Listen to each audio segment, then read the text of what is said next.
Na mtazamaji, wakati huo Rais William Ruto ameanza ziara yake ya siku 3 Mlima Kenya kwa kuhudhuria ibada katika eneo la bunge la Othaya. Na Rais Ruto akitoa hakikisho kuwa ahadi alizotoa kwa watu wa Mlima Kenya atazitimiza kabla ya kutafuta kura za muhula wa pili. Na Stephen Leto anaarifu. Rais Ruto ameanza mchakato wa kupapasa mlima huku siasa za mwaka ujao zikianza kunoga. Katika kaunti ya Nyeri leo,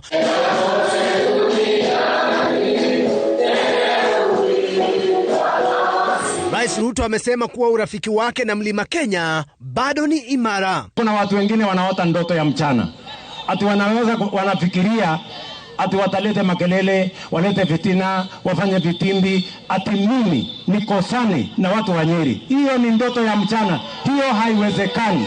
Sasa hawa watu nitamalizana na wao asubuhi na mapema. Rais Ruto amesema kuwa eneo la Mlima Kenya lilimchagua kwa kura nyingi zaidi na yuko tayari kwa mtihani Agosti mwaka ujao kwenye debe. Na mtu asiwaletee story.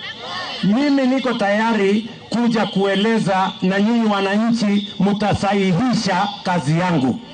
Si ndio? Si mtakuja kusahihisha kazi yangu? Siasa sio kelele, siasa sio matusi, siasa sio kiburi. Siasa na uongozi ni kazi. Rais Ruto aidha amemtupia vijembe aliyekuwa naibu wake Rigathi Gachagua na upinzani kwa kukosa ajenda na badala yake kuendesha siasa za matusi na migawanyiko. Watakuja waambie hapa ati Kasongo, one term, must go. Mambo ya stima. Hiyo ndio kazi mnataka ama mnataka kiburi na mambo ya kelele? Tuendelee na kazi. Bwana wa Nyeri Mutahi Kahiga akionekana kumkaribia Rais Ruto wakati huu na kuibua maswali chungu nzima kuhusu uhusiano wake na kiongozi wa DCP Rigathi Gachagua. Mimi nilipigia Rais William Ruto kura. Yeye ni rais wangu. Mimi ndiye governor wa Nyeri. Sijui kwa nini mnachanganyikiwa. I don't know.